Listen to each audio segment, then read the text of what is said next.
There we go. All right, ladies and gentlemen, welcome to our webinar. We're just going to give it a couple of seconds for everyone to join. Let's give it about 5 seconds. All right, and we'll be starting. As I said, welcome, ladies and gentlemen, to our first webinar of the year. We have a very jam-packed schedule for you guys tonight, very interesting one tonight. So in a bit, I will introduce all of the speakers that we're going to have. But first, from my side, just a couple of housekeeping rules to kind of, let's call it live by for the webinar. So first off, guys, we will be recording this webinar, and the link to the webinar will be shared with all registrants, whether you was able to join this one or not. And then the webinar will also be, the link to the recording of the webinar will be shared on all social media platforms, and I'm sure everyone that is participating as a panelist tonight will be able to share it with you as well. Quick thing about questions throughout the webinar, please do not use the chat function. You will note that there's a Q&A function at the bottom of your screen. Rather use that one. It just kind of helps us keep track of all the questions that's coming through. Then also for the Q&A function, there's an upvote function. It just helps us, to kind of see which questions are the most pressing and which ones we should kind of give our most attention to. So please feel free to have a look at the questions in the Q&A and use that upvote function. If there's any questions after the webinar, you are welcome to reach out to us at Breytenbachs by using the email address info@bic-immigration.com. So, all right, guys, from my side, just a quick introduction to everyone that's going to be speaking with us tonight in the order that you'll be seeing them. So first up, we have Mark Palmer and Andrew White. Mark and Andrew, deal with a lot of accommodation-related queries and, just general queries of moving yourself physically to the UK. Mark is at Forbury Services and Andrew White is at Remove Relocation. After that, we will switch over and you will hear from Angelique Rademeyer. Now, Angelique will be discussing some of the, more mental health aspects of moving both yourselves and your children over to the UK. Finally, and, good to have you guys on again, is Genius Premium Tuition in association with David Smith Education. You might have seen them before in our webinars. It's always a very interesting discussion as it's always something that comes up in consultation. Now, before I give over to all of the speakers, which I'm sure you want to be hearing from tonight, just a quick update, from the immigration front from my side. Briefly, if we look back at 2022, 2022 was a horrible year, to say the least, for from the aspect of immigration. Firstly, just coming out of all of these COVID delays and all of these COVID restrictions, going into, the whole situation between Russia and Ukraine, which caused a very big refugee crisis in the UK. It's been a very difficult year in 2022 for all of us, and for all of you that had some immigration-related matters pending, you would note, it took a very long time to get everything through, and it was just a very uncertain time. To look at what 2022 brought us in a positive note, you might have seen it from some of our previous webinars last year as well, but we had a new route introduced to the UK called the Global Business Mobility Route. It introduced a whole lot of new routes to the UK solely for the purpose, to provide businesses overseas with the opportunity to kind of branch out into the UK. It's a very popular route at the moment, and we're really looking forward to getting more of those in throughout the years coming. Then secondly, what we also had is we had the introduction and the passing of the British Nationality Act of 2022. I'm sure a whole lot of you has heard about that. A whole lot of you has, tried to put in your applications for that. Honestly, at the moment, there is a bit of a delay with that, but we are very much looking forward to receiving all of the feedback in that regard, and it will be very interesting to see how the UK is going to judge these new rules. Then briefly from my side, looking into 2023, we are hoping for a much better year in terms of immigration. Just from off the top of my head, the biggest news we have at the start of this year is that family visas in particular are now receiving invitations to use the priority service, which was previously discontinued or previously paused, if I may. It's now at an aspect that, all pending applications, not all pending applications, but certain applications are receiving the invite to take this priority service, which will narrow down your waiting time a whole lot. If you recall previously, it took about 24 to 26 weeks to get those family visas through, which, placed a very heavy burden on families relocating to the UK. So that's at least some very good news for us to start the year off with. All right, guys, in terms of that is where I'll end for the night. I'll see you guys later again in the Q&A. But without further ado, let me introduce Mark Palmer and Andrew White. They will be speaking about the physical relocation to the UK, accommodation and related services. So Mark and Andrew, over to you. Hope you enjoy. Thank you, Dirk. Appreciate your time, and everybody, thanks for your time as well into this early evening. A lot of participants on board, which is great to see. I'm about to try and share my screen. I'm going to have a little chat about myself first of all, then I'm going to introduce Andrew, and we'll go through a couple of hints and tips and finish off with a case study. So let me try and share my screen. Hopefully you can see it. It says.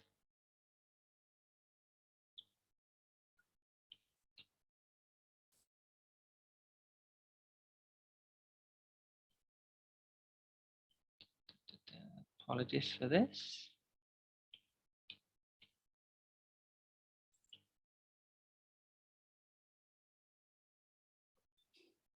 This is always the worst part.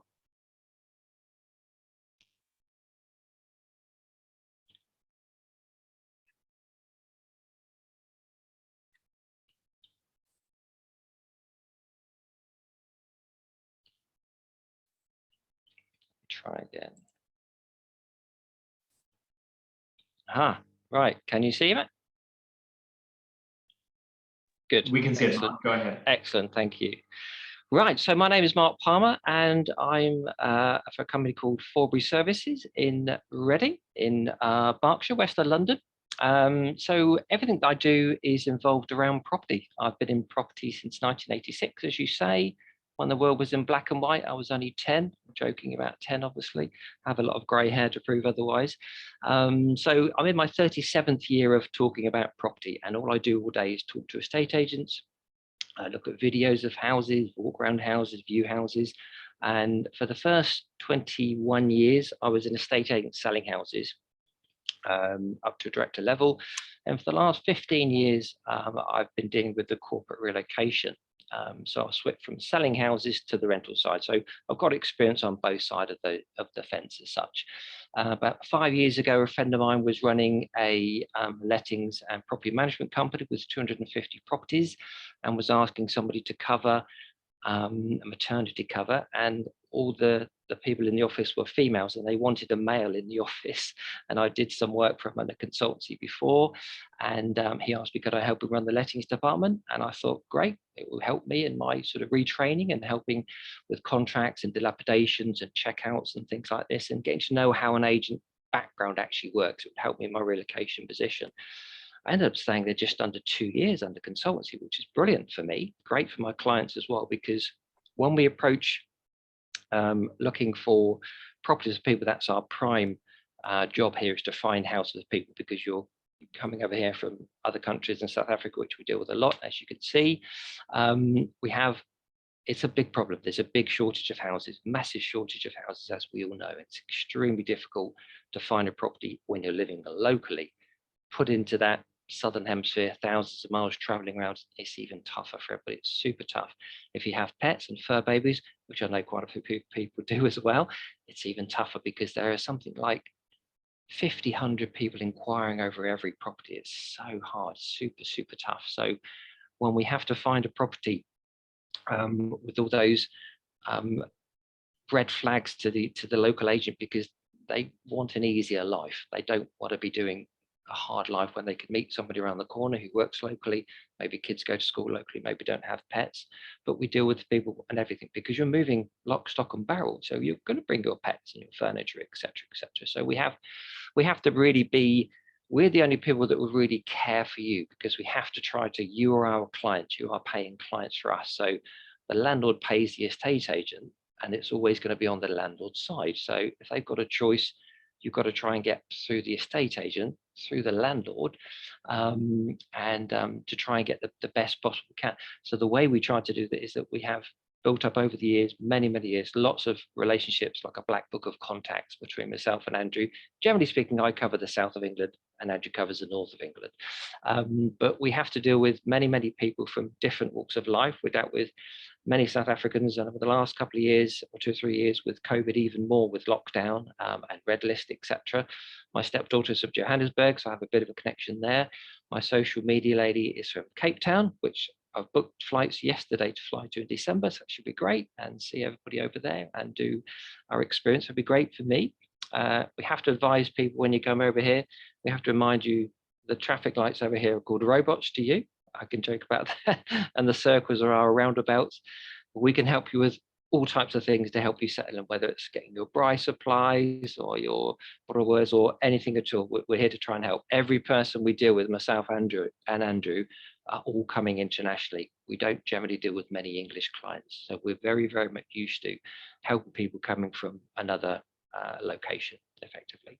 So that's, I think, enough about me. I now pass you across to Andrew, and Andrew can fill in a little bit more.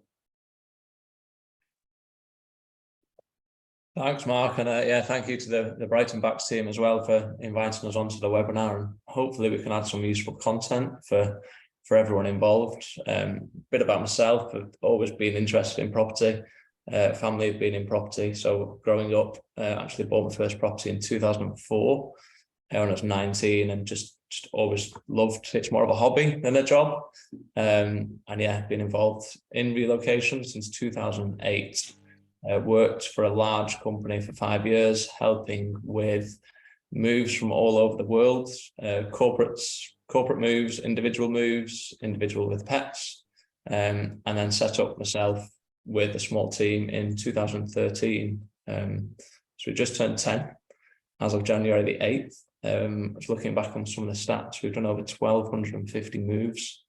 So it's been a busy 10 years. We're always learning. The market's always changing. Clients have different requirements. But yeah, that's the love of the job. It's always a challenge, but we always get there in the end as well. So we always we have that personal touch, and we stay in touch with a lot of our clients as well. I know there'll be a touch on mental health. That is a big part of the move. So we'll find the property, but it's also settling in, not only to your new home, your new country, and everything else that comes with it. Today, we're just going to touch on a few things for pre-planning before you move. We've got plenty of resources. People are welcome to contact us, which we can share with them. But I'll just run over a few things that would be worth having to hand. It is a bit intrusive, some of the things you need.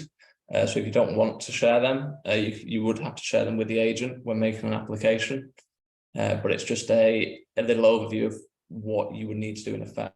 So generally, first point of contact is once you have the visa. Some information we would request, or the agent will definitely request if doing it alone, is a property CV. So a property CV is you're trying to build a picture of yourselves and the family of who will be moving, and that is shared with the landlord. So stuff like obviously names, dates of, well, not date of birth, but just a little bit about hobbies, a photo of yourselves, photo with, if you're in your home in South Africa, that's really useful. Because although you can't meet the landlord or the agent, it gives a bit of a framework to build that small relationship with the agent. It's bearing in mind there is normally, like Mark said, 50 to 100 people inquiring for every property, and there's normally 6 to 8 applications for every property as well. So for us, we need to build that picture of why our clients are best compared to them other 5 or 7 people applying for the property. So if we've got stuff like a property CV detailing a lot about you guys, that's brilliant. Touching on that pet CV, so that if there's any pets moving at all, smallest, cutest photo of your pets, a little bit about them as well, playful, likes to sleep, very well behaved, etc. All really useful for us. Job offers is another one, certificate of sponsorship as well. So if you're moving with a job, we need to show to the agent and the landlord that the affordability to pay rent. So it's basically, hey guys, we're applying for this property. Here's a little bit about the family. Here's a little bit about our 2 really cute dogs. Here's the job we have, moving with a good salary, secure job. Here's the sponsorship. Here's the visa. Here's the passport. Our aim is to make it as smooth as possible for the agent and the landlord to know that they're going to get a good tenant who will look after the property. And that is the 2 key things. Our main job is to find the property in the good area for a nice family and convince the agent to accept with all this background information. I know Mark will touch on a kind of a recent case he's had lately. I'm happy to cover anything as well. Happy to share anything. Example property CVs, for example, example pet CVs. We have it all, so you can just amend and use as you wish if you want to get in contact at the end. Thanks, Mark, and back to you. Thanks, Andrew. That's really good. Thank you for that. Appreciate it. So hopefully that's given you a bit of an idea of who we are, what we do, how we work. And I just wanted to finish up with a little bit of a case study that we could pick lots of different people, but somebody we dealt with last year. I first spoke with him in March last year, and initially he was coming over on his own with family, 2.2 children, such average, with 2 dogs, etc., starting a new job. And he said to me in the May, he said to me, "Oh, hi Mark, just let you know I've arrived, but I'm going to try and find a house myself." That's fine. No, you didn't need to tell me that. That's fine. No problem at all. After about 3 weeks, he emailed me and said to me, "Mark, I give up. It's too tough. I keep losing houses. I don't know what I'm doing wrong. Please help me. I've got something lined up." This was on the Monday, lined up to view on the Thursday and Friday, but please help me. I need your help. And I said, "Okay, that's fine. I hear what you're saying, but you don't instruct me yet." I kind of try to push him back to say, "You've done a lot of work already in this, and you need to try and make that work if you can." We were able to make lots of phone calls in a day, 20, 30, 40 phone calls a day to estate agents. That's what we can do, because that's what we do. We're desk-based, basically. But he was trying to start a new job on his own as well, so it was extremely difficult for him. So I said, "Look, just wait until, look at the houses on Thursday and Friday. Call me about them if you like. I'll give you my opinion. I'll try and help you if I can for free. It's not a problem. But then just sort of see how you got on." I didn't hear from him over the weekend, so I guessed he'd found something, which is great, not a problem. But on the Monday, he said, "No, Mark, I've just lost another one. Please help me. Really help me." So we started the ball rolling. And this was quite quick. It's not normally this quick. We normally try to say to people, give us 2 to 3 months notice of when you're looking to move into a home before we fully start working with you, but we can speak to you anytime before then. On the Monday, we started working with him. Within 10 days, we'd had secured a property that was pet friendly, and all agreed. And he was over the moon, very happy, but it took roughly 10 days. But he wondered how it was so quick. Now, I wouldn't say it's so quick, but we viewed with the same agents he'd been viewing with, but we'd known them for like 10 or 12 years. So we built up a really good relationship with them. And we knew what to say, what not to say, etc., etc. So when we're being asked to find houses for people, it's not the work we do in those weeks or months. It's for the last 10, 20, 30, 40, 50 years of experience we've got that we're building together. We're no different to a painter or decorator, an engineer or something else. Just it's hopefully our skill sets that we're used to having to talk to estate agents in what to say, what not to say, and when to say it, maybe more importantly as well. So hopefully that's given you a little bit of an insight into what we do. Hopefully I haven't taken up too much time again as well. So I think we're all about done. So back over to you, Dirk, and I'll stop screen sharing now. Thank you. Thank you so much, Mark and Andrew. That was very, very insightful. I think, a lot of our listeners today, can see it's quite a challenge to kind of get your accommodation sorted in the UK. It's not, as simple as coming to, as you might know it in SA, kind of battling for a week or two, but finding your property. So please, if you have any questions in terms of any type of physical relocation, accommodation, please get in touch with Mark and Andrew. If you didn't take down their details in a bit, let us know afterward, and we'll definitely, share that with you. Then our next speaker, ladies and gentlemen, is Angelique Rademeyer. So Angelique is a is a psychologist, I believe, Angelique. She'll introduce herself in a bit. But Angelique will be speaking to us about the mental health aspects of moving over to the UK and also moving your kids over to the UK. I think it's something that's often overlooked as has a very high impact on your relocation and also your new life in the UK. So, Angelique, take it away. Thank you so much, Dirk. I'm just going to just share, if that's okay.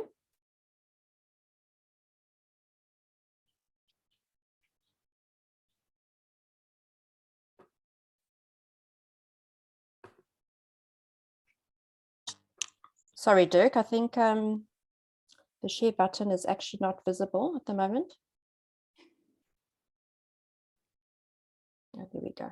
Thank you. Are you good there, Angelique? Yeah, no worries. That's all good. Thanks.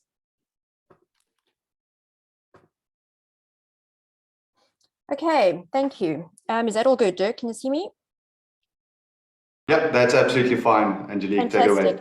Thank you so much. Mark and Angie, yeah, that was really informative. And just thinking about it now, we've just purchased a property and I wish I had probably contacted you, because I must be honest, as a South African, having lived here now for 2 years and understanding the property sort of market, and it's quite a process. So thanks for that. And yeah, I think to Dirk and the rest of Breytenbachs, thanks for being able to host this webinar. I think it's really a good holistic approach to providing people who are interested in relocating a holistic service. So yeah, just some of my background. Of course, you can pick up from my accent. I'm South African, born and bred, studied organizational psychology, so have a large professional background in the world of psychology, involved in a lot of coaching, and currently working within the mental health services within the UK, as well as doing quite a lot of sort of life coaching and involved in also the relocation coaching aspect. You might wonder why am I actually bringing this to the fore? And the reason being is, having immigrated myself, even though professionally and understanding the impact of stress on one's mental health, I think this for me has been quite a more of a personal journey as to why I think people need to be aware around the mental health and well-being aspects around the relocation. It's a tough process, and one needs to just create some awareness. So the approach that I've taken in today's session is just going to be really about a bit of awareness and bringing in a little bit of statistics around mental health and just a few little tips on how to better support your children, seeing that we are focusing a lot on family relocation. So just to start off, which I thought would be quite appropriate, given that we're focusing a lot on the family aspect, is a quote which you can see here by Dr. Seuss, and this is: "You're off to great places. Today is your day. Your mountain is waiting. So get on your way." And for me, when I read this quote, I just thought relocation is exactly this. It's your own personal mountain. It's your own personal journey. There'll be times where you feel like you are constantly climbing and you're just never reaching the top. There'll be other times where you're traversing through valleys, overlooking some beautiful sights. There'll be seasons of rain, there'll be seasons of sunshine. But eventually you reach the summit of your peak. But to then find that there's so many other peaks that you need to summit. So welcome to relocation and immigration. However, your journey will continue. You'll eventually settle into your new culture, your new country, your new job, your new life, ultimately your new norm. But one thing is certain, is that you keep having to move in that forward motion. So essentially the purpose of my contribution today, and like I mentioned to you, is all about, just creating some form of awareness. I think we often get so caught up in, it makes sense to, focus obviously on the visas and the relocation aspect and the property and finding a job, but often we lose focus on our own personal self-care and how is it that we can best support ourselves, our partners, and our family. So during this time and during the 2 years that I've sort of been really focusing and working around the relocation aspect and dealing with many other South Africans and other immigrants from other countries, there have been a few questions that have arisen. And I'd like to share some of these questions with you. Unfortunately, due to time constraints, I can't provide any answers into this. There's just a lot of depth, but there's some of the questions that have been repeating themselves over and over again is, for example, have you seen an increase in relationship and marriage breakups due to immigration? This is a question that has arisen on a number of occasions. Another example is, how do I overcome homesickness? Why is it that my child, a child who is never anxious, has become an extremely anxious little child that cannot be left on her own? So these are some of the questions that have been raised with some of my clients, some of my friends, some of my family that have immigrated, not only to the UK, but around the world too. So on that note, I think it is important in bringing, the aspect of mental health to the fore.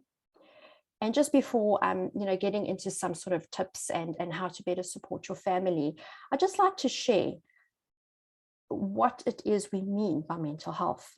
Now, the World Health Organization defines mental health as a state of well-being in which the individual realizes his or her abilities, can cope with the normal stresses of life, work productively and fruitfully, and is able to make a contribution to his or her community. The definition of mental health in the NHS National No Health Without Mental Health policy is that it's a positive state of mind, body, and feeling safe and able to cope with a sense of connection with people, communities, and the wider environment. Our levels of mental health are always, it varies, and it is influenced either by your genetics as well as the conditions that people are born into, that they grow up into, that they live, they work, whatever stresses that you encounter.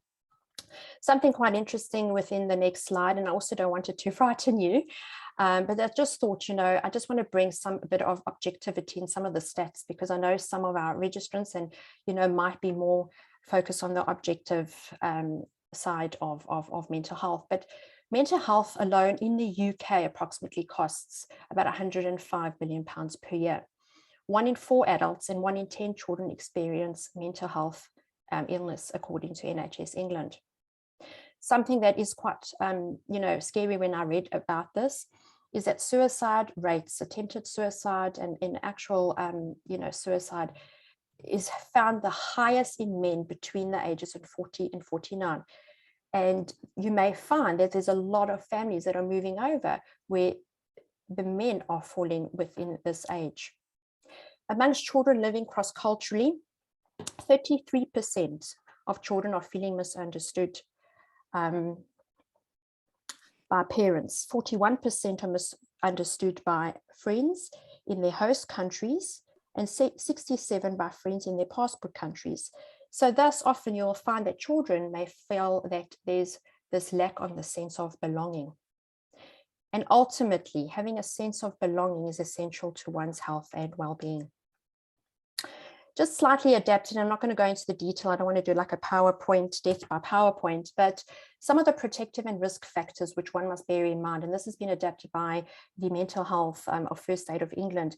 There are various protective and risk factors which might make one more prone to mental health challenges, and the various risks in terms of which might put you more at higher risk of certain mental health difficulties might be a strong dependency on alcohol, on drugs, poor parenting that you've possibly received, unemployment, losing a job, losing a family members, bereavement, refugee status.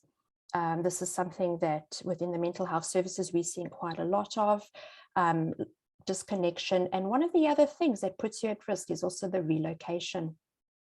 Protective factors, on the other hand, could be self-belief, problem-solving abilities, social networks, having meaningful connections and relationships with others.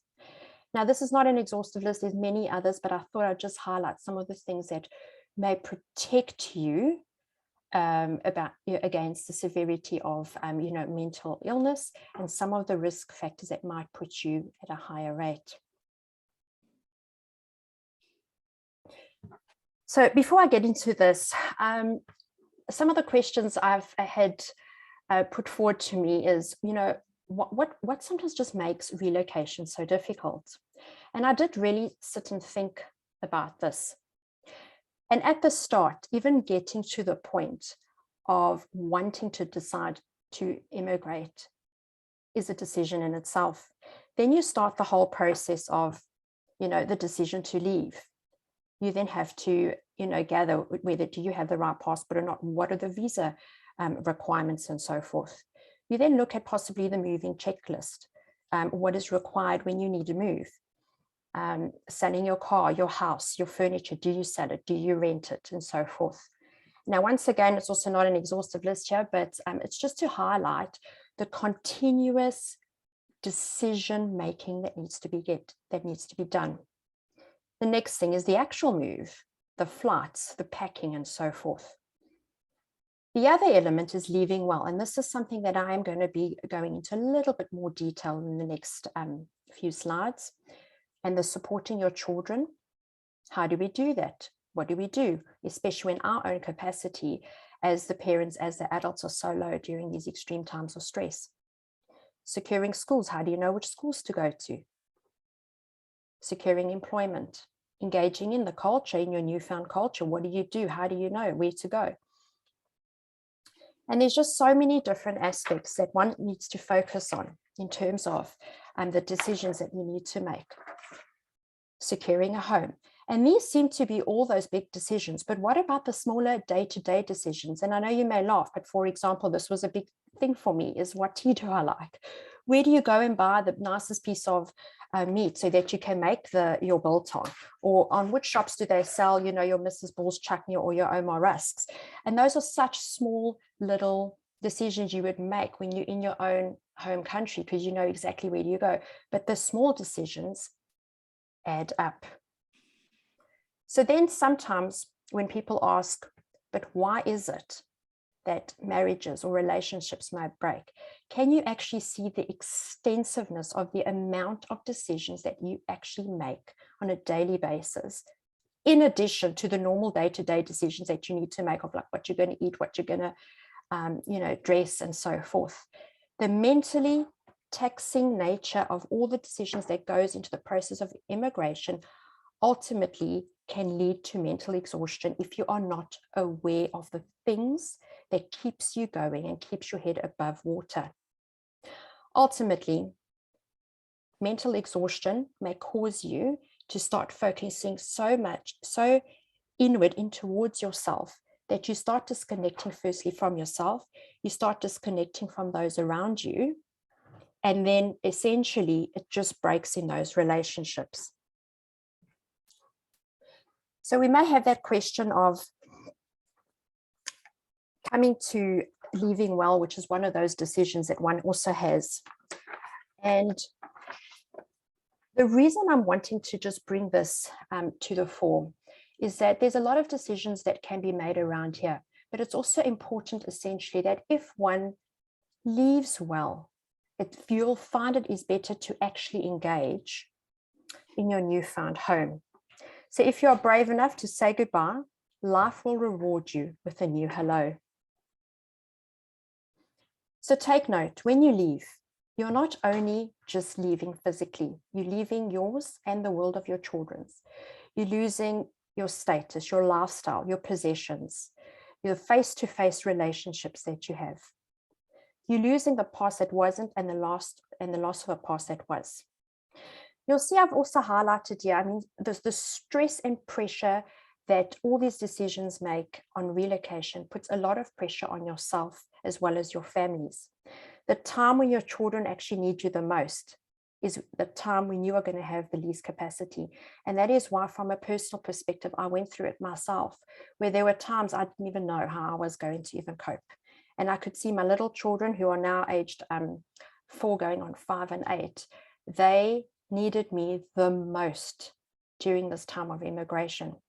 So all children will be impacted, but there is a specific age group which can be impacted a little bit more, and those are your teenagers. And the reason I say that is that for teens it can be more tough. They are not only moving overseas, relocating, leaving friends and leaving family, and they're so cognizant of that, but they're also going through all their hormonal challenges and difficulties. However, it's not all doom and gloom. But by being that parent, that adult who is intentional about helping them live well, you'll strengthen your relationship with your teens, with your children, and ease their transition. So I'm not going to go into those little bullet points, but the one thing I do want to actually just raise, and there's a good book which I have mentioned at the end of my presentation under the references, and I've actually highlighted it. It's Raising Up a Generation of Healthy Third Culture Children. And within this book, Lauren Wells, she's done quite a lot of research within, children and families that have immigrated. She makes use of an acronym referred to as RAFT. First of all, it's standing for reconciliation. Now, this is the process prior to leaving, and this really helps one when taking that step of moving over. And the reconciliation really refers to trying to reconcile with those where there may be a bit of resentment, where there may be difficult relationships. And I know that this just is a can of worms I don't want to open here. And I know it's so difficult, especially when maybe there are family and friends where you've tried and there's just no reconciliation, but then you've actually tried. The next thing is the affirmation. It's making sure that you spend time with the ones that you love, writing letters, telling them how much you appreciate what they've done for you, sending those cards of thanks and love and so forth. The third aspect, and within all of these, there's so many practical aspects which you can actually do.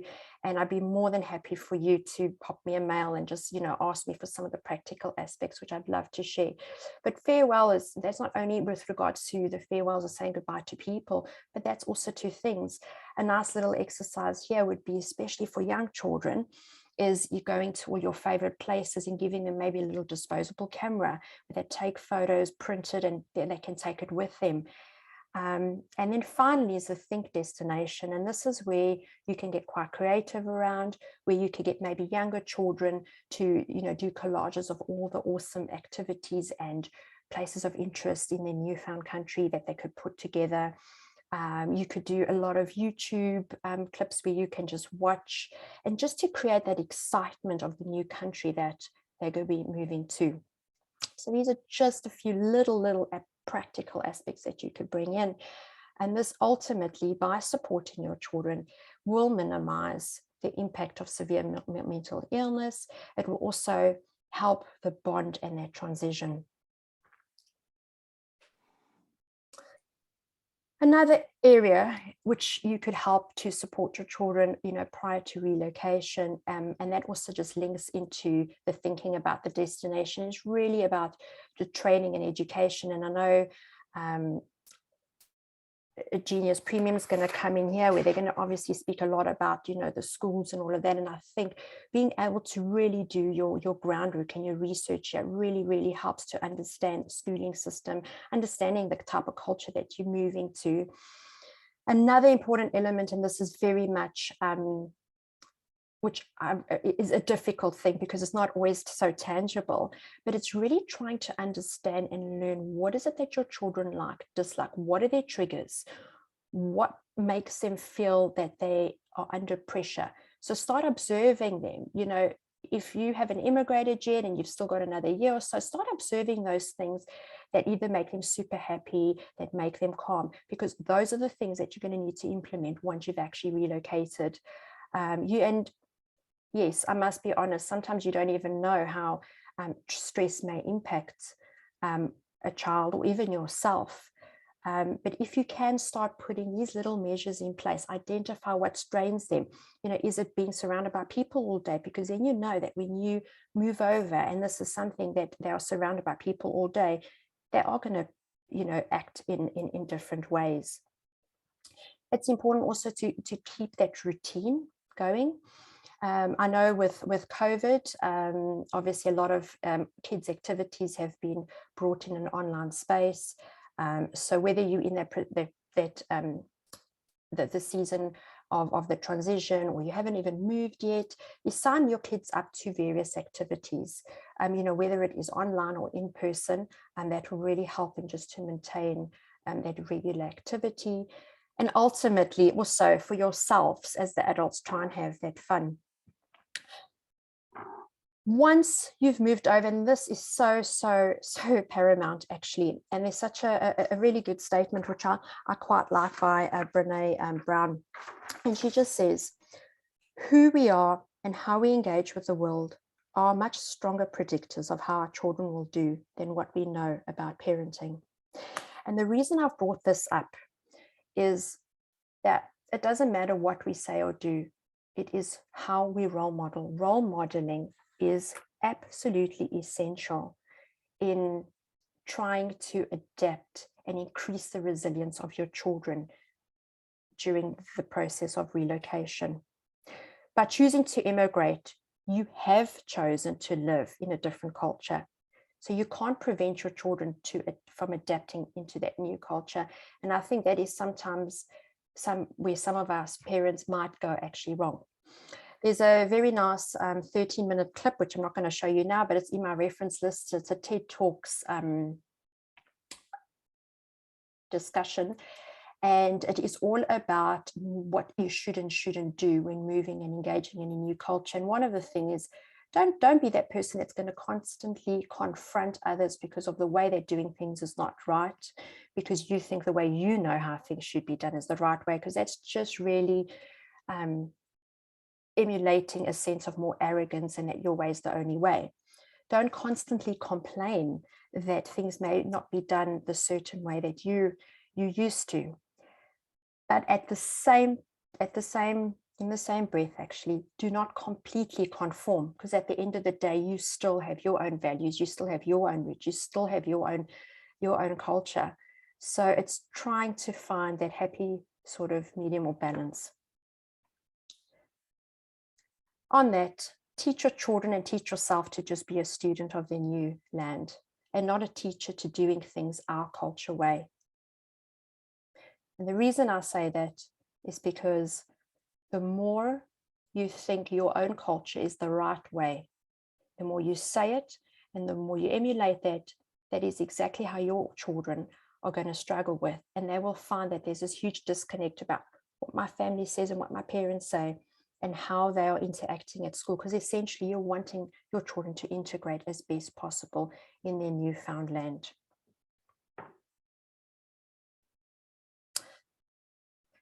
And I know there's a lot of you listening to this with a lot of anxieties around the process. You maybe haven't even decided to leave. Maybe some of you are already here. But I think just the one thing I would like you all to just take with is, what is the one thing you could become more intentional about on your journey to immigration, wherever it may be?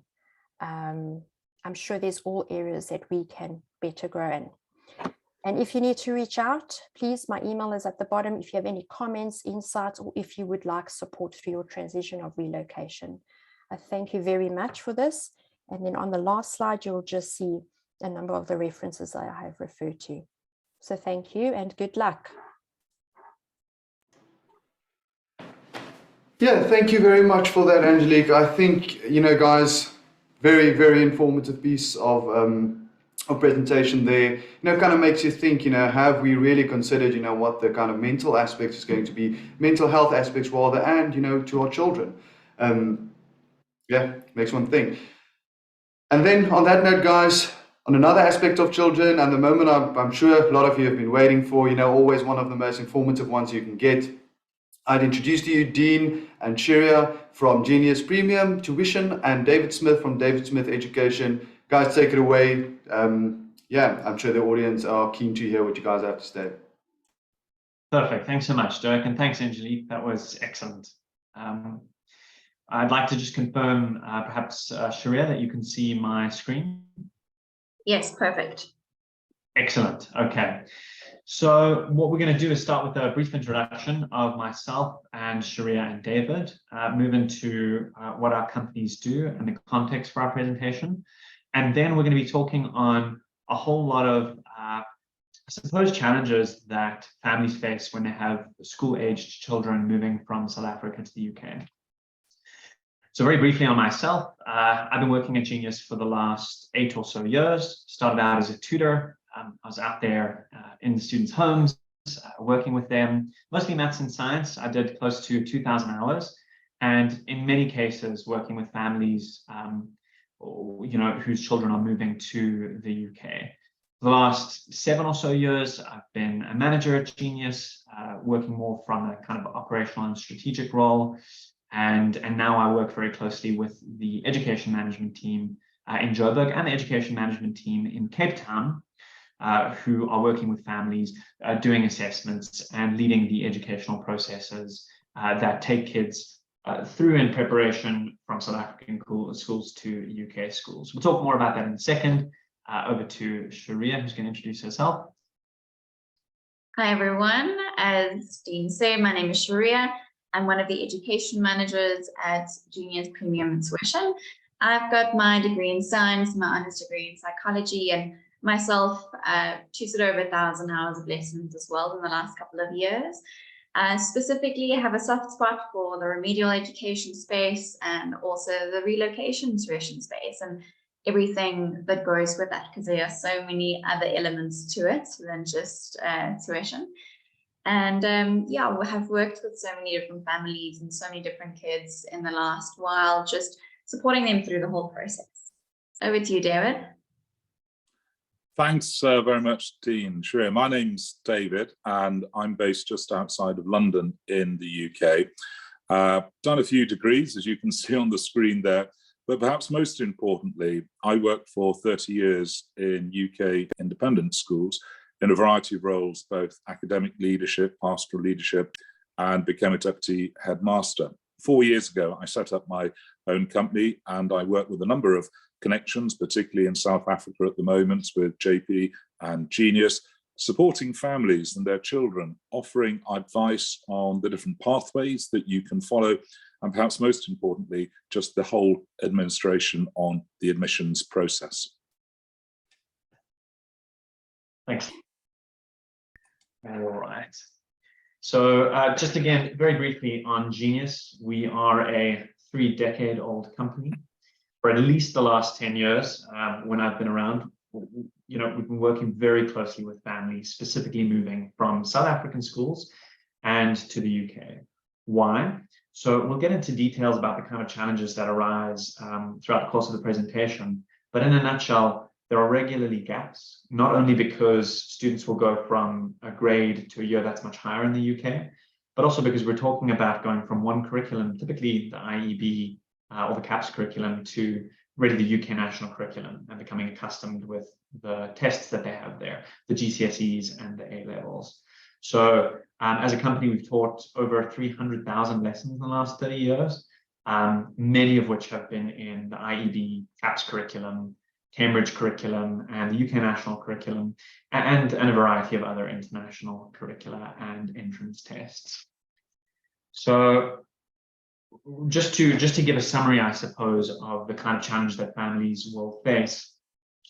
If you have a student who is in, for example, grade 6 in a South African school, and your family is moving to the UK, they will very likely, depending on their age and when they when they change ages, they will very likely be moving into a year which is much higher, sometimes from grade 6 to year 7. Unfortunately, more often from something like grade 6 to year 8. So this means that there's a jump in content. Grade 6 is equivalent to year 6. We'll speak a bit on that in a minute.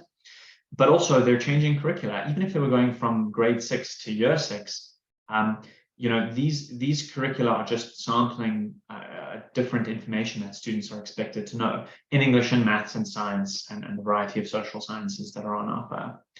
In addition to that, students need to prepare for entrance exams for the more competitive state schools. For many of the competitive private grammar schools and public schools, entrance tests are required, and often they involve content numeracy and literacy, verbal and non-verbal reasoning, psychometric style test questions that students have never been exposed to before. So what we do is we have students come in, preferably quite well in advance. We work with families up to as much as 3 years really in advance of a move to the UK, but also as on short notice as 3-4 months in terms of moving to the UK. Family will come into our assessment centre either in Joburg or Cape Town or online We work with families all over South Africa, and we'll have an interview. We often meet with the teachers at school to get a context in terms of what modules they'll be covering before the move. And we'll have a student write tests. Again, we'll talk a bit more about this in a second. And we use all of this information to put together a program which runs in parallel to the students' schoolwork. So they'll continue going to school. In the afternoons and breaks, for example, some of our students no longer need to worry about Afrikaans lessons in those breaks, perhaps at school or on weekends. We will catch them up so that they are on par with the UK national curriculum and prepare them for any entrance tests they have to write by sending out our internal team of one-on-one tutors who do the lessons at the home. So we'll get into a few more details as to how our course works in a second, but that's just a bit of context, and that's why we're kind of qualified through our experience with so many families over the last couple of years, couple of decades, qualified to speak on these issues and to identify these issues that parents and students commonly face when moving from a South African school to a UK school. So, really ultimately, I think it's worth maybe just saying here that the reason why, if you are moving your kids to the UK, the reason why you're moving your kids to the UK is to give them better opportunities, to give them a leg up in the world. And you imagine, just by virtue of the fact that you're moving to this UK context and these UK schools, that everything is going to be better. Unfortunately, in many cases, without prior preparation, the exact opposite happens. You put your kid into a school where they're way behind. They learn of themselves that they're way behind academically because it's the reality, and then they really struggle. And you don't want that. You want to prepare them in a way which means they can get access to the schools that you want to put them in, that they want to go into because they've done well on these entrance tests. Put them in a situation where first day of school in September, school in the UK starts in September, first day of school in September, they know everything their peers know and learned at that same school last year, at least in terms of the core topics, that they're feeling competent and confident. And these are the kinds of things that parents have said of our program after the fact. Over to David, who's going to explain a little bit more about what he does at David Smith Education. Thanks very much, Dean. Well, I think that just gives a quick summary of my professional background. And I suppose one of the key things that I want to emphasize is that I come at this whole process from both a professional, but also as a parent. I have 4 children, although I ought to say, thankfully, they are all through school, although the fun doesn't stop there when they go into the world of university or employment. And so I think the challenge, inevitably, when you're coming into the UK, if you've got children of school age, it's identifying what is going to be the best academic pathway for them. And it depends, obviously, upon their age. I can explain with you the details of the UK school structure, the admission process, and there are some terminologies which I think might appear a little bit later, but I'm just going to quickly refer to them now. In the UK, we have, and I'm going to use the term fee-paying schools, and they come under various terms. We might call them independent schools, private schools, sometimes even public schools, just to confuse. But I would always use the term fee-paying, so the independent sector. And the process for applying to the independent sector is quite different to applying to a non-fee-paying school, so a state school. And I work with families and clients from across the world, and sometimes this is a 3-year story if we are applying for certain independent schools. Applying for the maintained sector, so this is a non-fee-paying school, is a different process, and it may be that you are able to consider both options, or it may be very early on in our meeting that we have to focus on one rather than the other. Let me move to the next slide. In terms of the challenge, there are many different types of schools. There are many different types of academic pathways. I've worked with families a lot from South Africa in the last couple of years where the children are 16, 17. So we are looking at preparation for university admission. So we are looking at possibly an A-level route, which is the main UK post-16 academic qualification. It may be we want to consider an international baccalaureate program. That's an international curriculum with many students in South Africa are following. It may be we want to look at a foundation pathway because perhaps your child already has an idea of the route that they would like to take through university, and that's an alternative program and route to A-level. It may be we need to look at one-year GCSE courses if your children are coming in with a view to going into A-level and then applying for some of the most competitive universities in the UK. So there are a wide variety of course pathways, there are a wide variety of school options. And so I hope from my professional, but as I say, also from my parental experience, I can share with you a whole variety of options which you may not be aware of. So the solution, experience. As I say, I've worked in UK education for over 30 years, leaving relationships with schools, in particular circuits. I know a lot of people. No process, though, can be bypassed. Everything is completely transparent because at the heart of what we are doing is working with you and your child to make sure that we are finding the right pathway for them. And the theme that's come across, I suppose, in so many of the presentations this evening are all the different layers to a relocation. But I would say at the very center of this is your family and your children, making sure that the transition into the UK is as seamless as it can be for them. It needs to be a challenging route. It needs to be one where they feel that they've had some say in the program that they are going to follow. If everything is right with the children, chances are everything else will fall into place behind it. So I hope at David Smith Education, we can support you at each step and each stage. And obviously by being here in the UK, we can represent you with schools of different shapes and sizes through the admission process.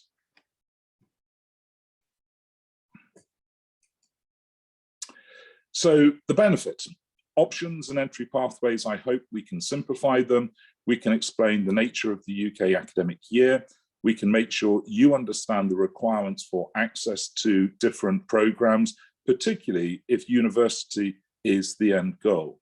And obviously, knowing early on exactly where you stand in terms of what the options are, because very often sorting out the educational route might actually come before the accommodation, although in some senses, the two stories need to run together, as I will explain a little bit later on.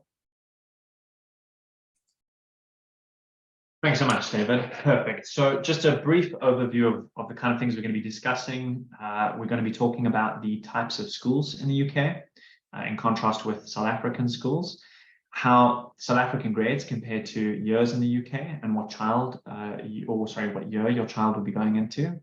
We're going to be talking about application timelines. David's going to tell us a little about how far in advance you need to prepare for the different kinds of schools. We're going to discuss school boards, which are a nuance and a challenge that parents run into when exploring school options. We're going to talk about how to catch up to the class, how your child can catch up to the class they're going to be going into in the UK. We're going to talk about entrance tests, verbal and non-verbal reasoning style questions, and then finally how to prepare for those. And at the end, we'll be taking a Q&A. I think it'll be a Q&A that is hosted by all of the panelists who have spoken today. So, firstly, David, if you could tell us a little about schools in the UK and the kinds of terminologies that parents can prepare for. Yeah, I was alluding to this a little bit earlier. A state school is a maintained school, so funded by the government through a local education authority. And we call those maintained schools or state schools, and they are non-fee paying. The alternative is a fee paying, and so we would use the term private or independent, and historically these would have been referred to as public schools, just to confuse. So as I said a moment ago, probably the most simple approach is to regard educational routes as either being fee paying or non-fee paying, which is what I say are known as maintained schools. Brilliant, thank you. Yeah, so just to add a bit to that, in South Africa, we typically refer to these as government versus private schools. In the UK, and in South Africa, a government school can also be referred to as a public school. In the UK, we talk about state versus private schools, or state and independent schools, non-fee paying and fee paying. And a public school is a particular subset of private schools, fee-paying schools, and these tend to be your more traditional schools, perhaps more academically elite. So, you know, when referring to a public school in the UK, you really need an elite private school, and a lot of South African parents trip over that. I'm going to now hand over to Shiria, who's going to talk a little about the year structure of schools in the UK. Thanks, Dean. So the schools in the UK are quite particular about the ages of students in the different years and the different grades and levels, and not so much bothered by their ability or what they've done previously. So, for example, the first year of like school entry in the UK is age 4, where in South Africa it would be age 5. So already we're 1 year behind them. They start earlier than we do. But I think the most important thing to take away from this slide or from this kind of section is, in South Africa, we have basically 2 big categories when it comes to schooling. We've got primary school and we've got high school. Primary school is your usual grade 1 to grade 7. And your high school is your grade 8 to grade 12. And at the end of grade 12, you write your big matric exam, and that's about it. But in the UK, they divide it into 3 sections, not 2. So and mostly in the state schools, we'll generally talk about those as well now. They're divided into primary, senior, and then 6th form sections. So your primary section starts at year reception and then ends in year 6. Where it then moves from year 7 to year 11 into the senior phase, of which the most important part would be your GCSE exams, which is almost like those big matric exams in South Africa. The GCSE exams are also a big round of exams. And then it doesn't stop there. It continues into year 12 and year 13, which is called 6th form, where we go into something called A-levels, which again has a big round of exams at the end. So Dean will actually elaborate on this and explain how this compares to the South African curriculum in a bit more detail as well. Yeah, and I think before I move on to the next slide, I'll just say that these graphics obviously will be available in the recording that you'll all be furnished with. But the graphics are also on a blog which you can find on our website, geniuspremiumtuition.com. Much of the information shared in our presentation now is available in text form there. So, you know, don't be too stressed to screenshot or make notes at this point.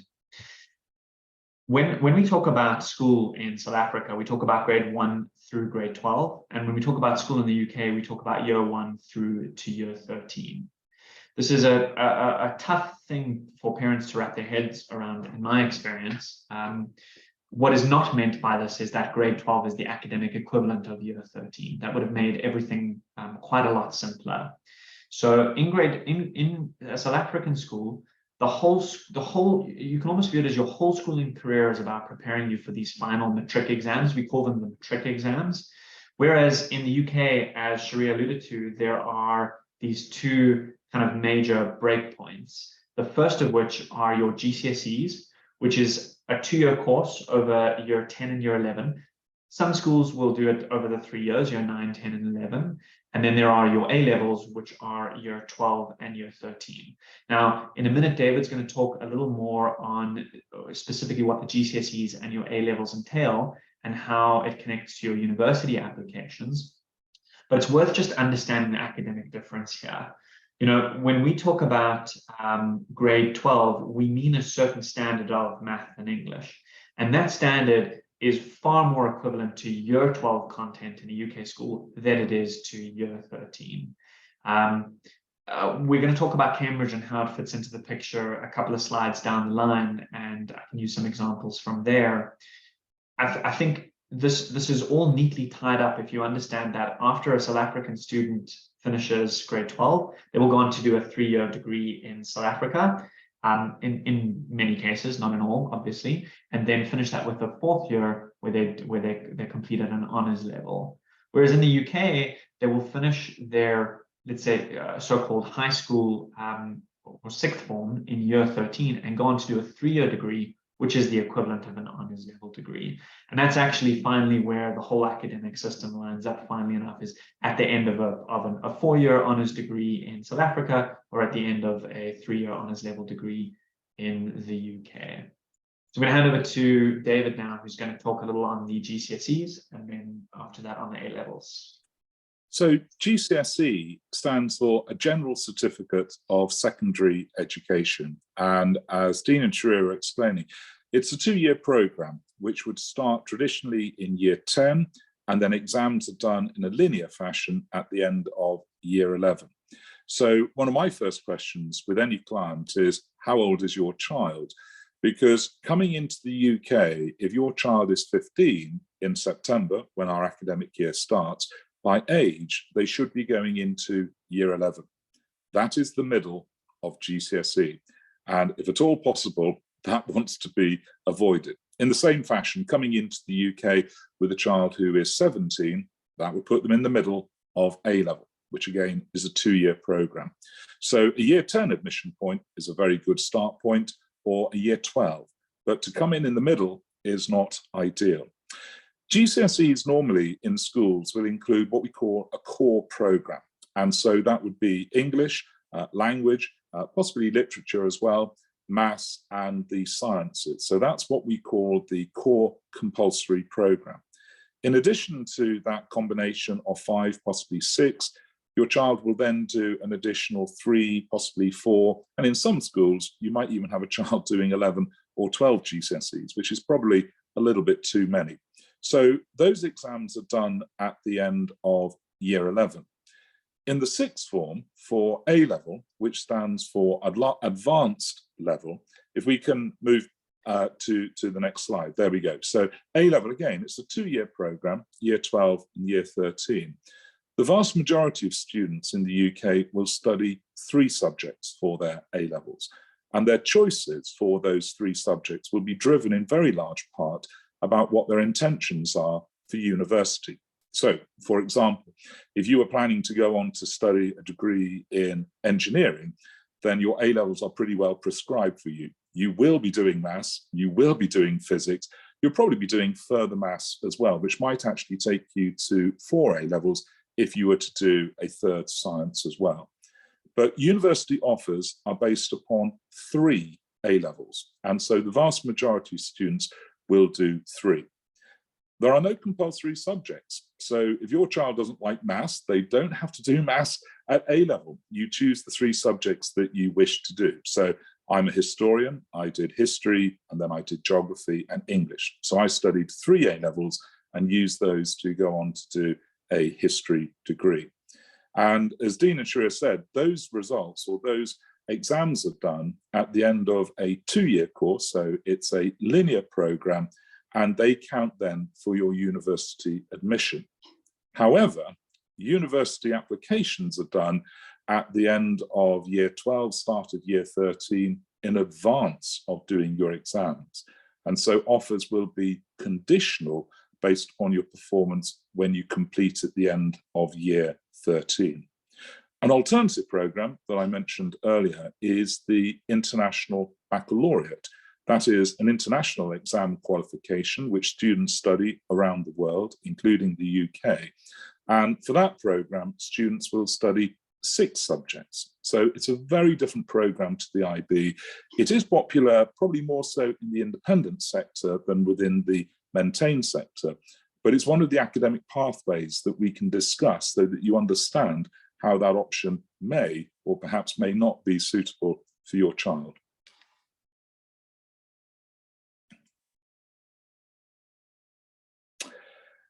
First question that I always ask when I meet a new family is, how old is your child and what is the date of birth? Because your admission point into the UK system is driven by the age of your child on September the 1st. So, for example, if your son or daughter is 14 on September the 1st, they will be going into year 10. And that means they will have their 15th birthday somewhere between September the 1st and August the 31st. And so the following year, they would then transfer into year 11. And as the chart earlier indicated, the main breakpoint in the UK between primary and secondary education happens at the end of year 6 or the start of year 7. So if your child is 11 on September the 1st, they will be going into secondary education and they will be in year 7. And then that progresses up through 5 years to the end of year 11, when they would sit their GCSE exams, and then they transfer into year 12 and 13, sometimes called sixth form. And at the end of that 2-year period, they would be doing their A-levels. So everything is driven by the age of your child on the 1st of September. Thanks so much, David. I'm going to hand over to Shiria, who's going to give us some examples of what that might look like for South African students coming from a South African age-determined grade into a UK age-determined year. Thanks, Dean. Yes, so this is just to outline once again, because it can get very complicated very quickly, and it's quite confusing coming from a South African point of view, knowing that they actually don't look at your capabilities, but only at your age. So, for example, let's say we have a grade 4 South African student named John, and he's turning 10 on the 5th of September. So take note that he will still be 9 years old on the 1st of September. So if his family moved to the UK in the middle of his grade 4 year, so that he could start the UK school year on the 1st of September, an easy hack or a way that we can work this out is we would take his age, which is 9 years old, on the 1st of September, we would minus 4, and that would give us the year that he's going to enter into on the 1st of September. So that's a nice and easy hack to always kind of remember this equation. And just a note on this, this is less so the case because there are actually less birthdays in the year between September and December compared to the many months before that. So often this is actually not the case. You know, it's hopefully the case, but not always the case. So I'm going to go to the next example, which is usually what we see. And that's, for example, when the same student, he turns 10 on the 10th of June. In other words, he's already 10 on the 1st of September when the UK school year starts. So again, same situation. His family moves to the UK in the middle of his grade 4 year, and so that he can start on the 1st of September. But now he's already 10 on the 1st of September, so we would say 10 minus 4, which means he's actually going to enter into year 6. Now, just to put this into perspective, the previous example would have been like taking your child out of grade 4 and putting them into the beginning of grade 5, just like that. They skip half of a year.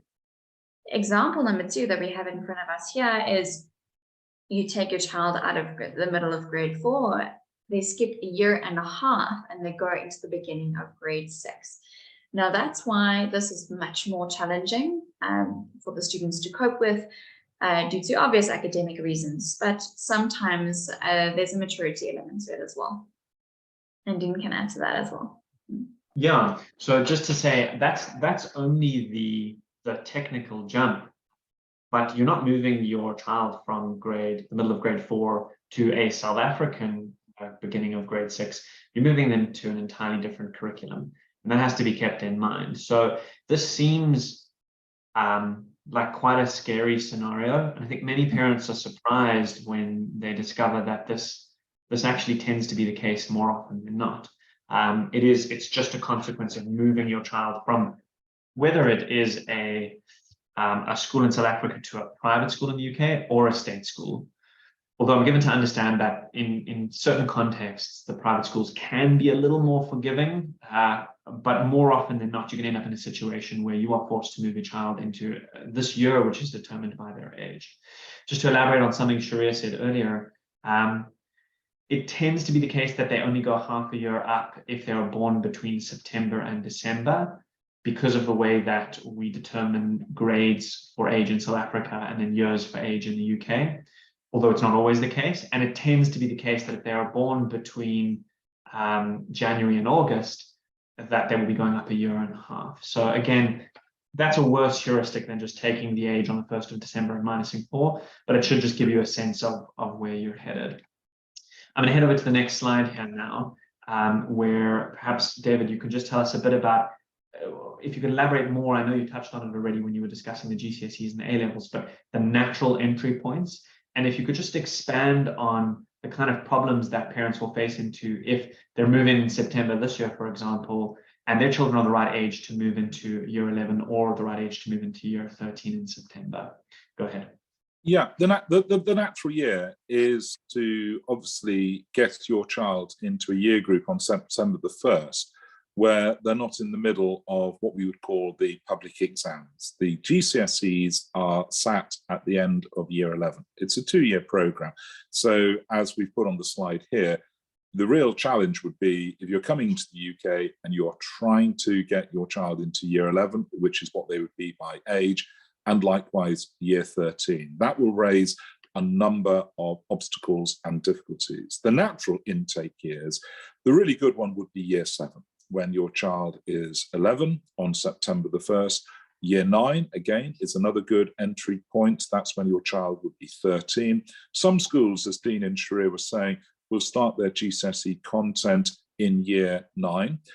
Sometimes it will start even earlier. So something like maths, for example, a cumulative subject. I'm a historian, so you could join a history group at the start of year 10 without any problems at all. So year 7, year 9 and year 10 are very good natural entry points, as is year 12 for sixth form admission. One issue that may come up though for year 12 is that if you are moving from the South African system into the UK, your child won't have any GCSEs. Now, there are ways to address that in terms of the admission process, and that will invariably involve assessment to ensure that the sixth form subjects, the A-level subjects that your child is proposing to study are suitable and accessible for them. But there are some questions that are then raised in terms of university admission and the expectation of a GCSE profile. So I worked with a family from South Africa last year.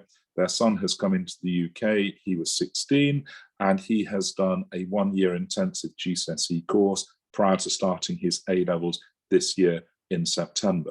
So there are lots of different ways and pathways that we can work through to ensure that whatever placement we do for your child, it's about serving their interests further down the line, particularly with a view to the university admission process. Brilliant. Thanks so much, David. I think 2 just points I want to make. The first is to emphasize something you said.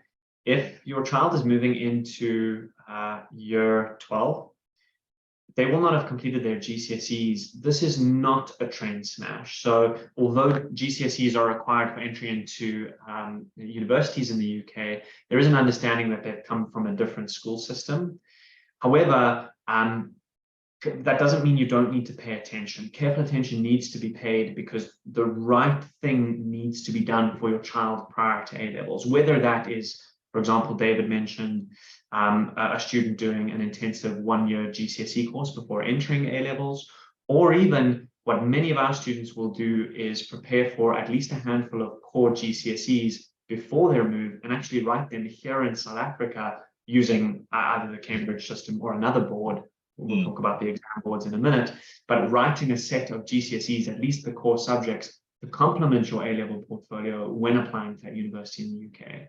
This becomes more of a problem when you're moving 1.5 years up, because you have this academic gap in your history, as opposed to a half a year move up where there's less of a gap.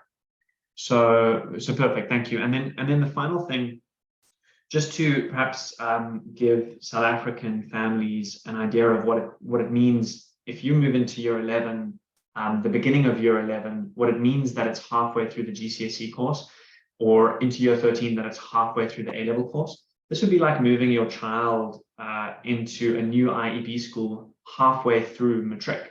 So in June of their matric year from, let's say, a different curriculum, and they're moving into a context where their peers have finished most of the content and are now revising for final exams. And that's really what the last year of A-levels is a lot like.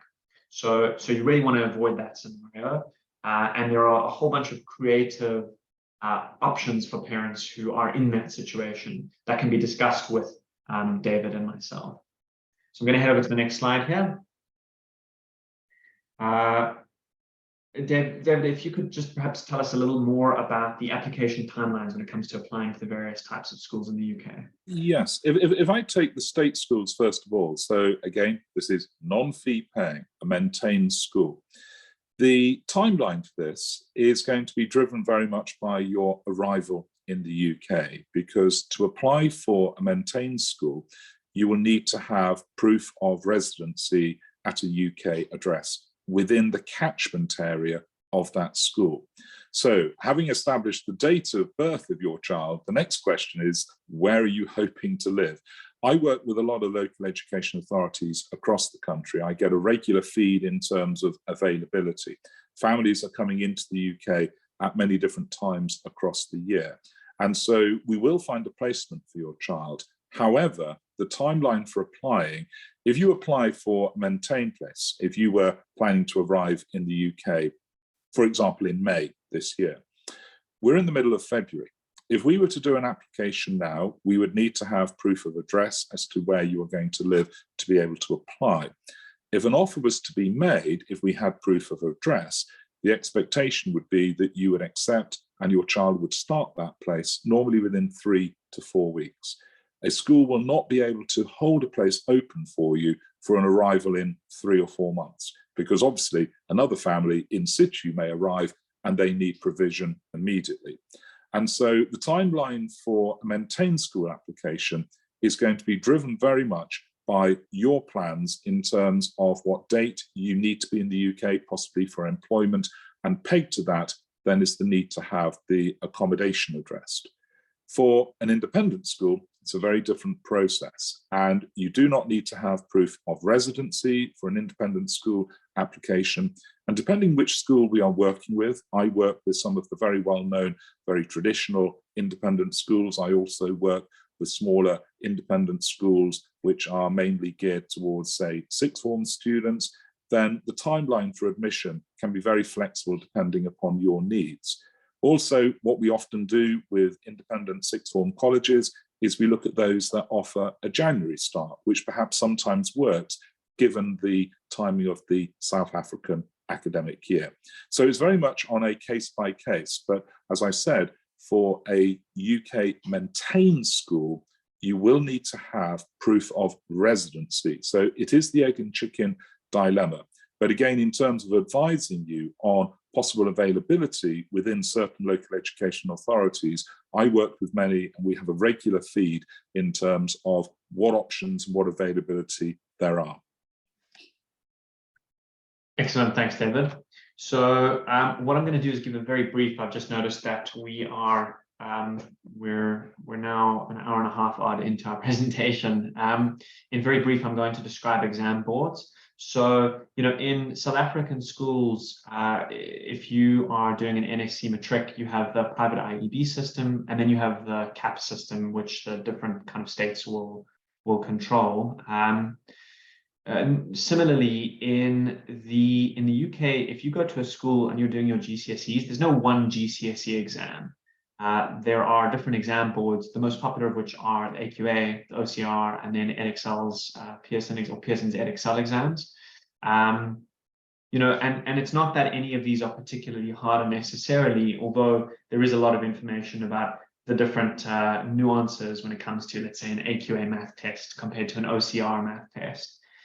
I think it's also important to know that just because you go to a particular school doesn't mean you will write all of the AQA GCSEs. Some schools will handpick. They'll say, well, we offer, you know, we like to do the science at an OCR exam board, and we do the AQA math, and perhaps we do the Pearson's EdXL English exam. And the same is true for the A levels. Now, this is useful to know because it puts Cambridge in context. In a nutshell, Cambridge is an exam board which frankly is not used that often in schools in the UK, but has been operationalized to use or for international use, and is used by many international schools. Many of you will have heard of Cambridge before in South African schools or in Cambridge school institutions. It's not extremely dissimilar. If you are ready to get a distinction in the Cambridge math exam, you're pretty much ready to get a distinction in an AQA or OCR or Pearson EdXL exam with a couple of tweaks. In contrast, if you're ready to get a distinction in a grade 12 matric exam for maths, you are not at all ready to get a distinction for, let's say, even a year 12, not year 13, not full level, not at all ready to get a distinction in a year 12 math exam in any of these exam boards, just because of the difference of the curricula. And the opposite is true as well. A student who is dominating in maths in year 12 in the UK won't do well in a grade 12 exam, just because we're sampling a different subset of what is a very big mathematics. Now, while I'm talking about Cambridge, we have many parents, unfortunately, who come to us who have, quote unquote, prepared for a move to the UK in a year or a couple of years by taking their kids out of an IEB or CAP school and putting them into a Cambridge school. You just have to be extremely careful for a couple of reasons. Number one, many Cambridge schools are not doing Cambridge really until the GCSEs and A-levels. Before then, they're doing more like CAPS than they are like similar to the UK national curriculum, so just be aware of that. But then more than that, many Cambridge schools are matriculating at an AS level, which is really the equivalent of year 12 in the UK. It is advanced subsidiary. It is half of the full A-level course, which is fine for South African universities. But it means if you are in, I don't know, grade 10 at one of these schools whose matric is an AS level, then you are still a year behind where you should be in the UK, because you should finish school in year 13, not year 12. So you might have the curriculum right, or at least similar enough, better than IEB, but you may still be a year off your target year. So you should just be aware of that. The four major sources of gaps, which it's worth reiterating when moving from a South African school to a UK school, and really the four places you should pay attention to are, number one, what year are you going to be transitioning to, and how much of a gap is it? 9 times out of 10, it'll either be the half-year gap or the year-and-a-half gap. It's very rare for a parent to have their student in a grade such that they go from, for example, grade 6 to year 6. So in other words, you go back half a year, let's say. It does happen, but it's very rare. The most common scenario, unfortunately, is moving forward a year and a half, and second to that is moving forward a half a year. The second thing to understand is that no matter what, the ideal scenario is that you are starting the school year in the UK in September. You really should be optimizing for that. You shouldn't be planning to finish your South African grade and then start halfway through the UK, which means that no matter what, you are going to be missing half of a grade at least. And then finally, you know, there is the situation where you're moving from one curriculum to another. So even if you were moving to the same year, there's the syllabus differential. And then in addition to that, if you're moving into a GCSE space, there may be some mandatory subjects that you need to take that you were not taking before. For example, if you were doing Math Lit and you're moving into year 12, which is the final year of GCSEs, you will be expected to take math. Now, there are two options when it comes to math. There's the core curriculum, which is still very much mathematics, more like core math in South Africa than like Math Lit. And then there's the standard extended math curriculum, which you'll take if you want to do math at an A level. But there's nothing like Maths Lit. And so, you know, you've got to be ready for that, and you've got to be prepared for that. Another example of a challenging subject will be you're accustomed to doing either Zulu or Afrikaans in your South African school, and then all of a sudden you're expected to take a European language like French, for example. And so these are just the things that you have to take into consideration when thinking about how best to prepare for the move. So what we do, again, just to talk about our process and how we facilitate this smooth transition from your grade in South Africa to your year in the UK, is we take students through this assessment process. We interview the family, we give a lot of advice and provide a lot of context for the move. We get to know the kids and their personalities and learning styles. We meet with the teachers at school to open up that line of communication. And we find that especially private schools are very open, especially if the move is this year, for example, or in the year of the move, to stop, to stop subjecting the kid to Afrikaans classes, and instead to allow them to use that time to do lessons to catch up on the UK national curriculum that they need to prepare for. So we'll open up the line of communication with the schools in South Africa. we will do tests on a year-appropriate level in the UK national curriculum, and then build a program to fill in, ideally all, but in some rushed cases, the core gaps in your maths and your science and your English before the move to the UK. And we do that by sending out our on-staff team. It's not an agency model. We have an on-staff team of tutors which come through a really rigorous vetting and training process. We know them all personally, and they're familiar with the UK national curriculum and the IEB and CAPS curriculum, so they can really bridge that gap when coming out to do these one-on-one lessons. So the next thing we want to talk about a little bit, just to give you a bit of context, is entrance tests. And so, you know, in South Africa, for example, if you're preparing to go to a university, you'll be required in some cases to take the MBTs. If you are going to a university in the States, you may be required to take the SATs. And not too dissimilarly from that, if you're going to especially a competitive state school or some of the more competitive private schools or public schools, you may be required, and likely will be required if it's a competitive school, to take these entrance exams at many levels. Children as early as, you know, as going into year 7, let's say, may be required to take these entrance exams. Sometimes they're administered by the school, and we'll run through a couple. David can talk on them. For example, the ICB common entrance exams. Sometimes there'll be external tests that you can use to add to your portfolio, like the UKI set. And so we'll just talk on a couple of those. I'll hand over to David. We'll start with the UKI set. Yes, if you're applying to a UK independent school, they will require some evidence of your strengths and possibly those areas that you might need support on. And it's all about making sure that the curriculum on offer at the chosen school is going to be accessible and that your child is going to thrive, enjoy and succeed. And so UKISET stands for the UK Independent Schools Educational Test. And it's a cognitive test across the areas mentioned here: verbal reasoning, non-verbal, mathematical, and reading and listening and essay writing.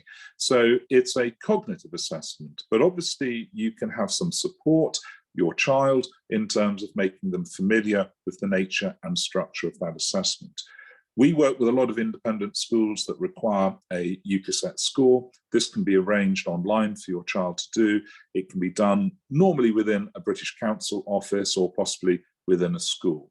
So UKISET will be an assessment process if we are looking at an independent school operation. If we can go to the next slide.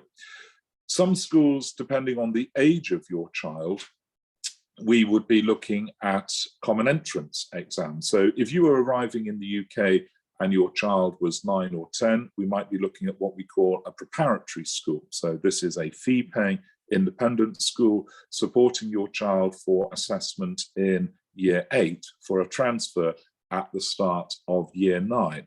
And again, as it illustrates here, English, maths, and often some additional subjects. It all depends what the chosen academic pathway is and the requirements of the senior school.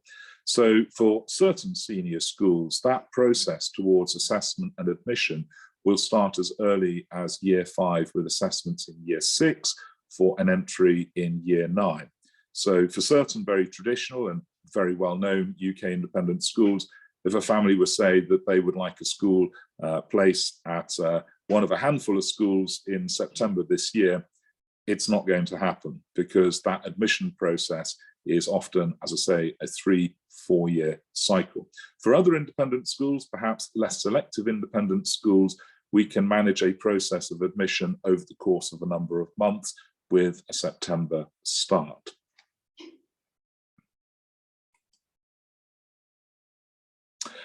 And then one option pathway that a lot of parents are interested in is what we call the 11 plus within the UK. This is an assessment of students during year 6. So that's when a child is 10, having their 11th birthday during that academic year.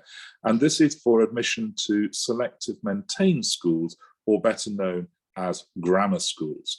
And support for that, I would advise, normally would begin during year 5. Some parents perhaps might even start as early as year 4. And that again is assessment about, across those core areas of curriculum. So numeracy, literacy, verbal and non-verbal. As it indicates here, often you'll find that children are being supported to prepare for what is a cognitive assessment. And perhaps it's more about familiarization, because as a cognitive assessment, you could argue you can't really revise for it. And so support can be given in advance to familiarize your children for that entry. We have worked with a number of families recently who've been keen to explore a grammar school option. So remember, that is a non-fee paying academically selective school. Grammar schools are in certain counties in the UK, they are not everywhere.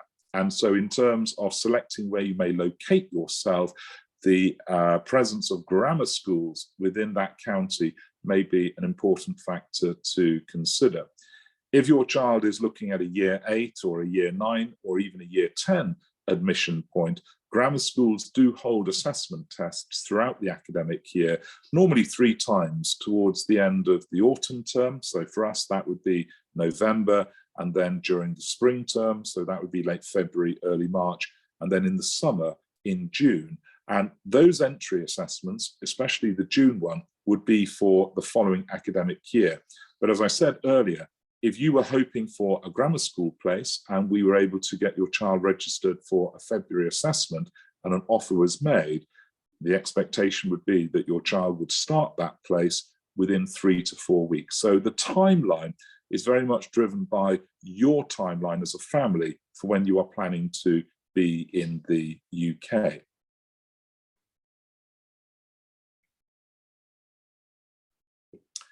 Dean, can we go to the next slide then? Sure, David. Yeah, lovely, thanks. Perfect. So I think we were going to talk a little about the Cat 4, but just because we're running out of time, we'll skip past this one. Yes. It's another example of a cognitive, well, I think it stands for cognitive assessment test that students aged 6 to 17 can take or will be required in some cases to take for entry into a school. So Dave mentioned a few times this idea of verbal and non-verbal reasoning tests. Many of these entrance tests have in them a component of psychometric testing. And many of the schools will give you the idea that preparation for these tests cannot help. It's not true. They certainly can. And many of these tests and these test questions are really quite scary. So we've prepared some example questions. I'm afraid these are example questions from not a year 11, but an 11-year-old level test in verbal and non-verbal reasoning. So I'm going to repeat, these questions which are coming up now are the kind of questions that an 11-year-old would be exposed to in the verbal and non-verbal reasoning section of these entrance tests. So I'm going to give you some examples and then give you 30-second opportunities to try a few ones, just to give you a sense of, firstly, how preparation and practice for these style of questions could help you to answer faster, but also how anxiety-provoking it can be for students so young in these test type situations. So in terms of verbal reasoning, we have 3 example questions. I'm going to explain these, and then we'll give you 30 seconds to try the actual questions, which are exactly the same style as these 3. In the first question, you are required to find in the example sentence, the children had bats and balls. You're required to find a 4-letter word, which is a combination of the end of one word and the beginning of another. The answer here is sand, and that can be found in the word bats and the S from the end of bats and the A and D from, well, the whole word and makes sand. And so they would need to be able to identify that. You'll get an opportunity to try in a second.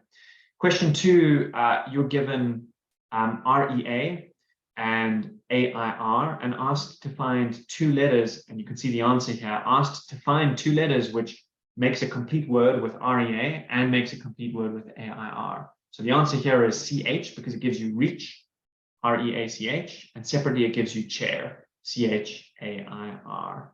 And finally, you're asked to rearrange letters in a set of capital words in a sentence to make the whole thing make sense. In this case, SNODCES is rearranged to make seconds, and the second one is rearranged to make minutes, so that the sentence says there are 60 seconds in a minute. I'm going to flip over now to present you with 3 similarly styled questions under each of these examples, and we're going to give you 30 seconds to try it out.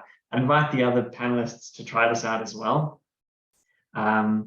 Yeah, and your timer starts now.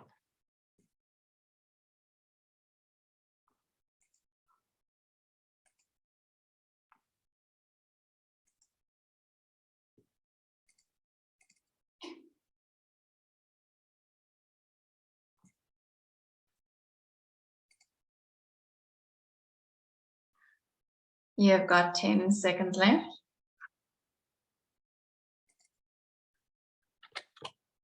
3, 2, 1. Yeah, so I imagine many of you are experiencing the kind of stress that a child might be under when being exposed with these, or being exposed to these kinds of questions. So you can imagine that with the proper coaching and through kind of like repetitive exercises in these style of questions, you could get better at them.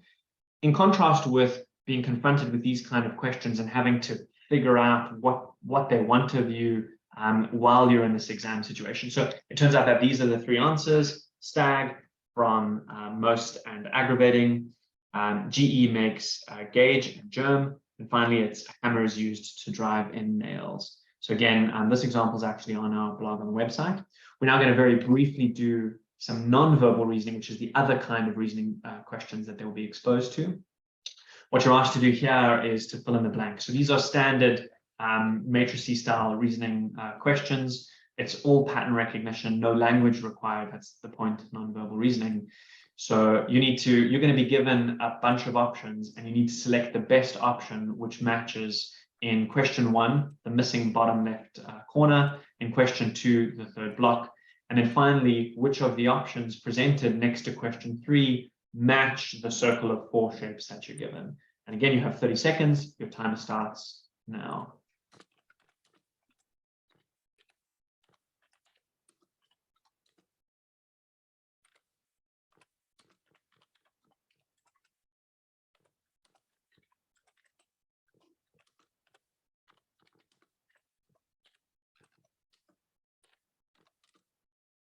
You've got 10 seconds left.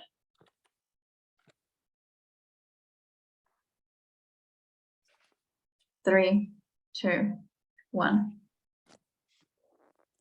Excellent. So again, I'm sure you guys are under a bit of pressure here. Now, we're not going to explain the answers, but it turns out that these are the 3 correct answers. And so I hope many of you got as many of them right as possible. Again, I want to just reiterate the fact that these are examples of questions presented commonly in these exam type situations to 11-year-olds. Okay, so you can see that students coming from a South African context, unexposed to these questions, could flounder in these exams. Schools in the UK tend to prepare their children for entrance, just like you would if they were entrance exam. If in South Africa there were commonly entrance exams at the beginning of high school, primary schools would prepare students for those exams. Well, that is done in the UK. You're competing for slots with students who have been prepared for specifically these style questions, not only in verbal and non-verbal reasoning, but also in numeracy and literacy.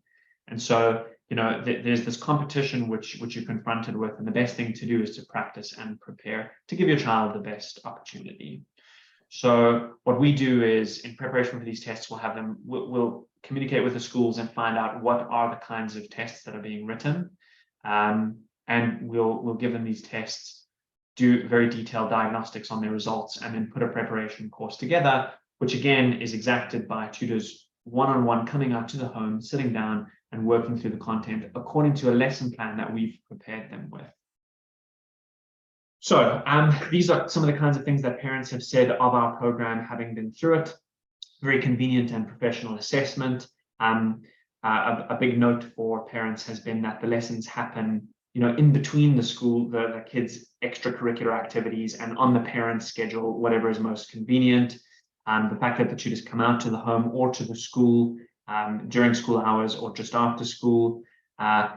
Parents will get, or students will get, better entrance test scores, which means they'll get accepted by more schools and have a wider variety of options when it comes to selecting the best school for their children. And then finally, they'll get into school and they'll be poised to excel academically. So I'm going to hand over to David, who's going to talk a little more on what he has to offer. And in the meantime, I'm going to answer some of the questions in the Q&A. And then after that, we'll move to a full panel Q&A discussion. Yeah, thank you very much, Dean. I think from having listened to all of that, and I suppose some of the other presentations this evening as well, relocating is not for the faint-hearted, but the advantages and the benefits obviously are decisions that you will take as a family. In terms of what I hope we can help and offer is firstly the opportunity to talk through from a position of a detailed understanding of the many different options that there are within the UK. And very often we find that families actually opt for a route which was one they hadn't considered or even been aware of before we suggested it. And what's at the heart of what we are trying to do is to make sure we find the right path for your child, playing to their strengths, whether or not that's within the academic curriculum, whether or not they have a particular sporting or an extracurricular area of maybe music or drama that they are keen to develop within their school environment. So I hope that we can support you through what may appear to be an incredibly challenging and very complicated system. I think at the end of it is making sure that your child feels very much part of the relocation. I think that's the theme that I take away from the earlier presentation about mental well-being and mental health. It's so important that your children feel that despite all the changes that they are going to experience, it's going to be an exciting step. So if we at David Smith Education can help you navigate your way through and ultimately find the best location for your child, then I hope that will make your whole relocation go as smoothly as possible. Thanks very much. Thanks, David. I'm going to stop screen sharing now. After a second, here are David's contact details, both cell phone number and email address and website. And indeed, here is my cell phone number, our landline, our email address, and the website that you can find us at. So we're going to head over to FAQ now, which means, Dirk, I'm going to hand over to you. Yeah, thank you guys. Once again, well done on that. I think we got a lot of information across which a lot of people, are really struggling to find the answers with if they just do a quick online search or anything like that. But, it's in tying together tonight's, webinar, it seems very imperative, that you take into consideration all of these questions that we discussed tonight. I mean, in terms of accommodation, education, mental well-being, it's all intertwined into one, and it's really something that you should consider before pulling that trigger. I know we referred to kind of Q&A tonight. We have run slightly over tonight, guys, and I see most of the Q&As that are still there will be directed towards Dean, Shiria, and David. I see it's a lot of education related questions, and I think the best thing for us would be, guys, for you to just contact Dean, Shiria, David. Get in touch with them. I'm sure they'll have a lot of more content to share with you guys and to assist you guys there. So unfortunately, guys, that's where we're going to stop tonight. I'm sorry to the panelists that we didn't get to the formal Q&A. Maybe we can do something like this in the future again. But just to briefly, refer to everyone again. Remember, guys, to get in touch with Mark and Andrew for any physical related immigration questions, your accommodation, your and from what I believe, Mark and Andrew can also assist with kind of a concierge service. Mark, am I correct in saying that? Correct, yeah. Any utility, council tax setups, the softer side of things once you've actually moved in as well. So we can help with everything, basically.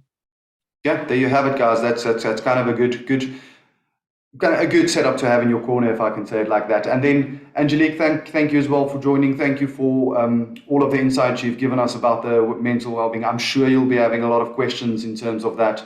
It's also something that I think in the modern era that we live in is something that is now coming to the fore a lot more. I know what you have to say about that. Thanks, Dirk. All right. And then, as always, Dean, Shiria, David, thank you very much for that informative discussion. I think, a lot of people got what they came for in terms of that as well. It's so important, guys, to kind of look at your education at your child and how it's going over. And if you can see, the questions that was asked in the Q&A, there is still a lot of things that's unanswered, and especially, in terms of moving my kid, what years are going to be there. So please feel free, Dean, Shiria, and David, I'm sure they'll be able to help you very well. I don't know if there's anything, Dean, Shiria, David, from your side. That's it from my side. Thank you for the opportunity. It's been great. And all of this information will be available again in a recording which is sent out. In that recording, we're hoping to have a link to, we have a pretty detailed, blog is the wrong word, more like an article on all of the challenges that parents will face in written format, if that works for everybody. Yeah, thanks Dirk, thanks David for joining as well. Thank you. Okay. All right, guys. So that's where we're going to greet all of you tonight. Thank you for all of you guys from outside that has joined us tonight and listened to us attentively. As always, please get in touch with us, either at Breytenbachs or any of our panelists. I'm sure we have a lot more to discuss in terms of your immigration, and all the best for 2023. Maybe you're here to get your plans moving. Thanks, Dirk. Thanks for everyone. All right, guys. Enjoy your evening. Thank you Bye. so much. Bye now. Bye. Bye.